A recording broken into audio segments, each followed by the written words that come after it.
এবং এই পরিকল্পিত হত্যার সাথে কিছু গুপ্তচর সংগঠন জড়িত আছে এবং এই গুপ্তচর সংগঠনকে প্রকাশ্যে আনতে হবে। যেমনটি দেখছেন এখানে কিন্তু একদম শাহবাগের এই অবস্থা এই মুহূর্তে দেখতে পাচ্ছেন এখানে কিন্তু পানি কিন্তু এখানে তারা এই মুহূর্তে এই শাহবাগে কিন্তু বসে আছে।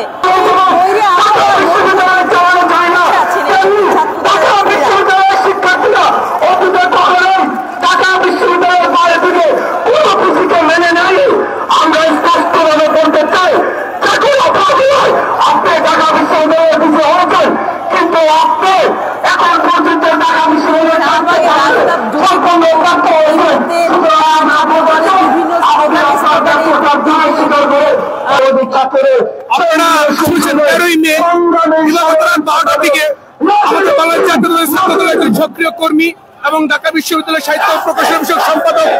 সাম্যকে যে নির্মমভাবে হত্যা করা হয়েছে এবং এটা পরিকল্পিত হত্যা এবং এই পরিকল্পিত হত্যার সাথে কিছু গুপ্তচর সংগঠন জড়িত আছে এবং এই গুপ্তচর সংগঠনকে প্রকাশ্যে আনতে হবে এবং বাংলাদেশ জাতীয় ছাত্র দলের দফা 1 দাবি 1 ঢাকা বিশ্ববিদ্যালয়ের যে ভাইস চ্যান্সেলর উনাকে কেন এই ক্যাম্পাসে নিরাপত্তাহীনতার আজকে ভোগান্তি এই নিরাপত্তাহীনতাটাকে নিরাপত্তায় আনতে হবে বাংলাদেশ জাতীয় ছাত্র দল। আমরা দীর্ঘ 17 বছর স্বৈরাচার ফ্যাসিস্ট সরকার হাসিনা আমলে আমরা সংগ্রাম আন্দোলন করেছি। আমরা আমাদের নিজ ক্যাম্পাসে এখনো নিরাপত্তা নই এবং এই নিরাপত্তা অঙ্গীকার করার লক্ষ্যে আমরা বাংলাদেশ জাতীয় ছাত্র দল আজকে আমরা এই রাজপথে আমরা বসে আছি এবং এই বৃষ্টিকে উপেক্ষা করে আমরা এখনো সাম্য হত্যার প্রতিবাদে আমরা প্রতিবাদ করে তুলেছি এবং এই প্রতিবাদ যতক্ষণ এই সাম্য হত্যার প্রকাশ্য বিচার না হবে জানতে পারিনি সংগ্রামী বন্ধুগণ। আমরা কিন্তু সমাবেশ থেকে স্পষ্টভাবে যেটি বলতে পাই সেটি হচ্ছে আপনারা যারা দেখেছেন 5ই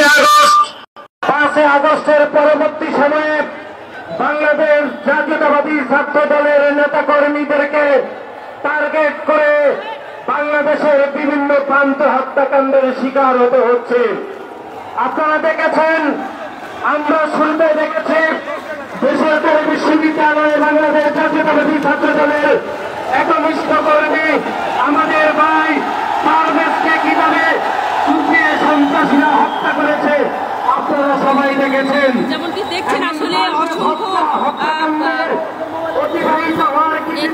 আসলে বৃষ্টিতে ভিজেও তারা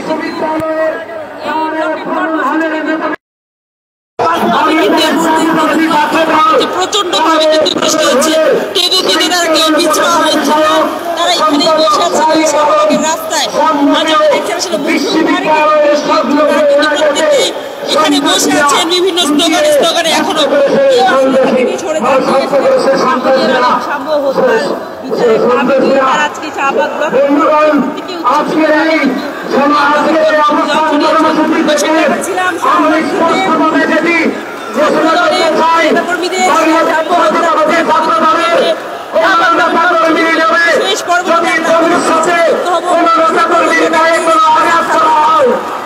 বাংলাদেশের